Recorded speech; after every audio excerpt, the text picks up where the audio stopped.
అమ్మ 9 నెలలు మోస్తే నాన్న 25 ఏళ్ళు. రెండూ సమానమే అయినా నాన్న ఎందుకో వెనకబడ్డాడు.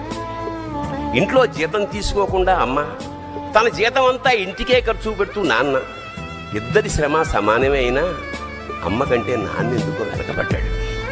ఏది కావాలి అంటే అది వడ్డీ పెడుతూ అమ్మ, ఏది కావాలంటే అది కొని పెడుతూ నాన్న, ఇద్దరి ప్రేమ సమానమే అయినా నాన్న ఎందుకో బాగా వెనకబడ్డాడు. ఫోన్లోనూ అమ్మ పేరే, దెబ్బ తగిలినప్పుడు అమ్మ అని పిలవడే, అవసరం వచ్చినప్పుడు తప్ప మిగతా అప్పుడు గుర్తురానందుకు నాన్న ఎప్పుడైనా బాధపడ్డా? అమ్మకి అన్నో కొన్నో బంగారు నగలు, నాన్నకి బంగారం అంచున్న పట్టు మంచి ఒకటి. నాన్న ఇలా వెనకబడిపోవడానికి కారణం ఆయన మా అందరికీ వెన్నెముక కావడమే. వెన్నెముక వెనక ఉండబట్టే కదా దన్నుగా నిలబడగలుగుతున్నాం. ఇదేనేమో నాన్న వెనకబడిపోవడానికి కారణం.